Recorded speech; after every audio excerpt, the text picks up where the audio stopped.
Salut tout le monde, j'espère que vous allez tous très bien en cette demi-finale de Coupe de France entre Lyon et le Paris Saint-Germain. On va débriefer tout ça. Avant de commencer ce débrief, cette vidéo est sponsorisée par OneFootball, l'application numéro 1 dans le monde entier, que ce soit dans l'actualité, les transferts, les scores en direct, tout ce que vous voulez. Cette application est bien évidemment gratuite sur iOS et Android. Le lien du téléchargement est disponible dans la description. Je voulais aussi vous remercier pour les likes, les commentaires que vous mettez à chaque fois dans mes vidéos parce que ça aide en référencement pour ceux qui ne le savent pas.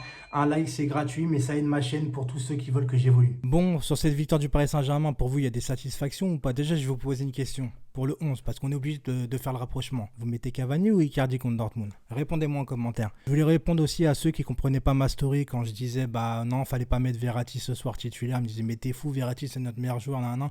Sauf que tu joues Dortmund dans une semaine et que Verratti est suspendu. Donc là, c'est le dernier match à haute intensité. Tu es obligé de presque de mettre ton équipe type de celle qui commencera contre Dortmund. Bon, après, vous allez me dire pourquoi Meunier a commencé. Peut-être parce qu'il n'y avait pas aussi beaucoup de défenseurs et qu'il faut peut-être essayer de réduire les blessures quand même. Mais Verratti, pour moi, qu'il n'était pas là, c'est logique.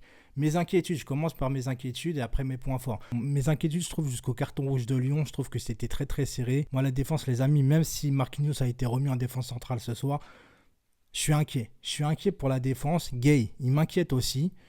Neymar. Alors, est-ce que Neymar, vu qu'il manque de rythme, il faut prendre le risque de le mettre au moins une mi-temps à Strasbourg, alors qu'on sait que c'est des charcutiers? Je sais pas, dites-moi aussi en commentaire. Je trouve que là, il pêche vraiment physiquement. En plus, là, au Dortmund, ça va être encore un niveau au-dessus. Est-ce qu'il y a carton rouge? C'est vrai que l'arbitre n'était pas obligé de mettre la double peine. Mais la double peine, à la base, elle est interdite sur le carton rouge direct. Après, un jaune plus jaune, ça fait rouge. La main, voilà, ça vaut jaune aussi. Donc pour moi, il n'y a pas scandale. Les satisfactions, c'est un Mbappé en forme. Mais un Mbappé en forme, on a déjà vu aussi un Mbappé en forme avant et en Ligue des Champions qu'il n'arrivait pas.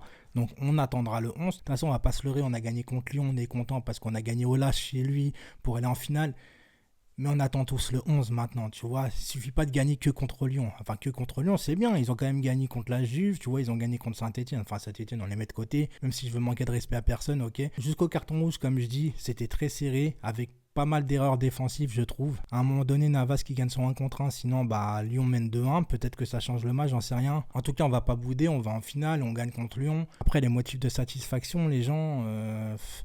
En fait, j'ai l'impression, même si on a gagné à Lyon, est-ce que vous êtes vraiment rassuré? Moi, j'ai l'impression de ne pas être plus rassuré que ça, en fait, d'avoir toujours les mêmes problèmes, au niveau de la défense, d'avoir un problème d'équilibre. Par contre, il y a une question qu'il va falloir se poser, je vous la pose aussi. Est-ce que Sarabia, vous le mettez titulaire le 11? Parce qu'à un moment donné, il va falloir se poser la question pour Sarabia, parce qu'à chaque fois il joue, limite il marque, il fait des bons matchs. Il a marqué à Lyon, il va marquer au Real Madrid.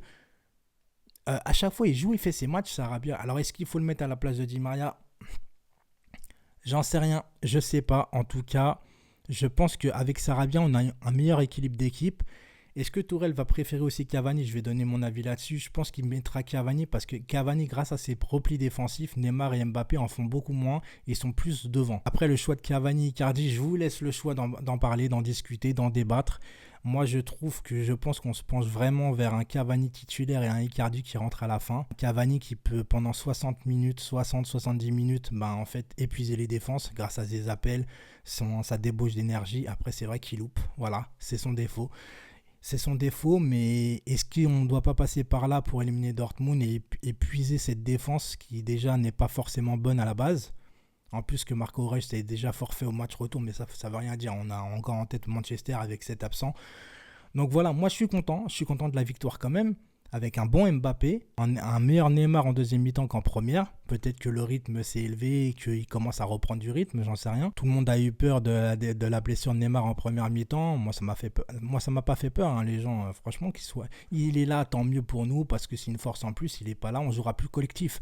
Donc de toute façon, l'un comme l'autre, pour moi, j'avais pas d'inquiétude. Moi je trouve que sans Neymar, on joue plus collectif, mais avec Neymar, il peut nous débloquer des situations difficiles.